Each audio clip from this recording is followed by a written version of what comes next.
Salam pemirsa yang diberkati Tuhan, bertemu kembali dalam seri pelajaran Sekolah Sabat. Sebelum kita mendengarkan pelajaran Sekolah Sabat, kita tunduk kepala dan kita berdoa. Bapa kami dalam surga, terima kasih Tuhan atas penyertaan-Mu hingga pada malam hari ini. Kami mau mendengarkan Tuhan berfirman melalui pelajaran Sekolah Sabat.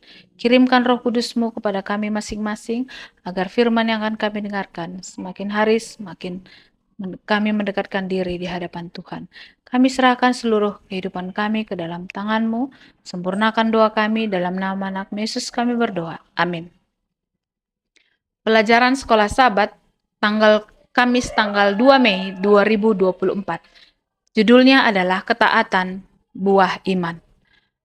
Bacalah Roma 3 ayat 27 sampai 31, Roma 6 ayat 15 sampai 18 dan Roma 8 ayat 1 dan 2. Roma 3 ayat 27 sampai 31. Ayat 27 mengatakan, "Jika demikian, apakah dasarnya untuk bermegah? Tidak ada. Berdasarkan apa? Berdasarkan perbuatan? Tidak, melainkan berdasarkan iman." Ayat 28.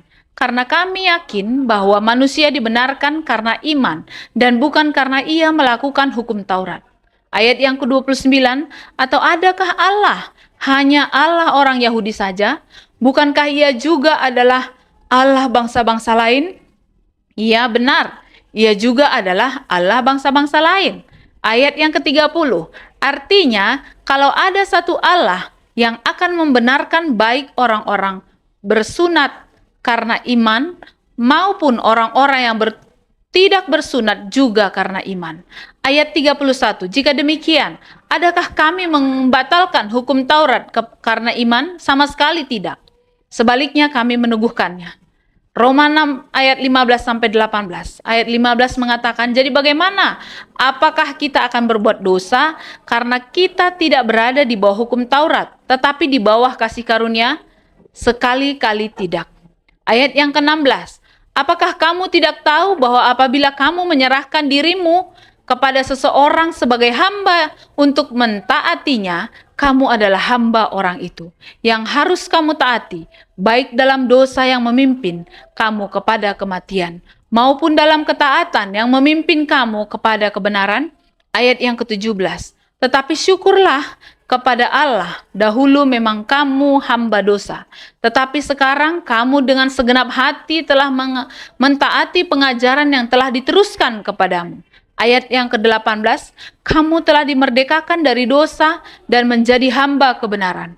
Roma 8 ayat 1 dan 2. Ayat yang pertama, "Demikianlah sekarang tidak ada penghukuman bagi mereka yang ada di dalam Kristus Yesus."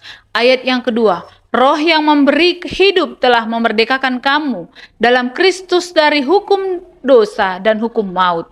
Apakah yang diajarkan ayat-ayat ini kepada kita tentang keselamatan melalui kebenaran Kristus saja? Angin baru berembus di dalam gereja Kristen pada zaman Luther. Puluhan ribu orang diajar untuk berpaling dari diri mereka yang berdosa dan melihat kepada Yesus. Tidak diragukan lagi orang-orang ini yang melihat kepada diri mereka sendiri. Dan seperti apa diri mereka sendiri? Hanya melihat hal-hal yang mematahkan semangat mereka. Orang percaya mana yang tidak memiliki pengalaman yang sama. Itulah sebabnya kita perlu memandang kepada Yesus. Kasih karunia Allah mengubahkan kita. Suatu hari John Wesley menghadiri sebuah pertemuan Moravia di London. Wesley duduk dengan takjub ketika ia mendengar pembacaan pengantar kitab Roma oleh Luther. Untuk pertama kalinya dalam hidupnya ia mulai memahami Injil. Sesuatu bergejolak di dalam dirinya dan anehnya ia merasa tertarik kepada Kristus yang telah memberikan hidupnya baginya. Dia berseru, "Saya merasa bahwa saya percaya kepada Kristus.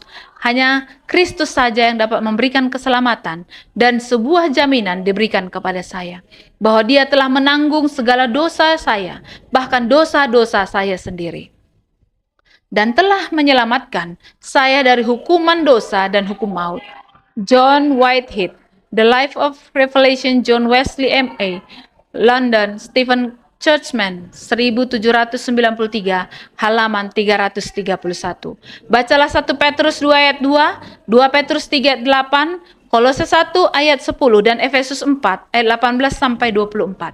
1 Petrus 2 ayat 2, dan jadilah sama seperti bayi yang baru lahir, yang selalu ingin akan air susu yang murni dan yang rohani, supaya olehnya kamu bertumbuh dan beroleh keselamatan. 2 Petrus 3 ayat 18, tetapi bertumbuhlah dalam kasih karunia dan dalam pengenalan akan Tuhan dan Juru Selamat kita, Yesus Kristus. Baginya kemuliaan sekarang dan sampai selama-lamanya. Kolose 1 ayat 10 mengatakan, sehingga hidupmu layak di hadapannya, serta berkenan kepadanya dalam segala hal. Dan kamu memberi buah dalam segala pekerjaan yang baik, dan bertumbuh dalam pengetahuan yang benar tentang Allah. Efesus 4 ayat 18 sampai 24. Ayat 18 mengatakan, dan pengertiannya yang gelap jauh dari hidup persekutuan dengan Allah, karena kebodohan yang ada di dalam mereka dan karena kedegilan hati mereka. Ayat yang ke-19, perasaan mereka telah tumpul sehingga mereka menyerahkan diri kepada hawa nafsu dan mengerjakan dengan serakah segala macam kecemaran. Ayat yang ke-20, tetapi kamu bukan demikian. Kamu telah belajar mengenal Kristus. Ayat yang ke-21, karena kamu telah mendengar tentang Dia dan menerima pengajaran di dalam Dia, menurut kebenaran yang nyata dalam Kristus. Ayat yang ke-22, yaitu bahwa kamu berhubung dengan kehidupan kamu yang dahulu, harus menanggalkan manusia lama dan menemui kebinasaannya oleh nafsu yang menyesatkan. Ayat yang ke-23, supaya kamu dibaharui di dalam Roh Kudus dan pikiranmu. Ayat yang 24, dan mengenakan manusia baru yang telah diciptakan menurut kehendak Allah, di dalam kebenaran dan kekudusan yang sesungguhnya. Kebenaran-kebenaran penting apakah yang diungkapkan oleh ayat-ayat ini tentang kehidupan Kristen? Para pembaru secara sistematis mempelajari firman Tuhan untuk menemukan lebih banyak kebenaran, tidak puas dengan status quo atau pengalaman religius yang kaku. Dengan sedikit atau bahkan tidak ada pertumbuhan, mereka terus-menerus rindu mengenal Kristus dengan lebih baik.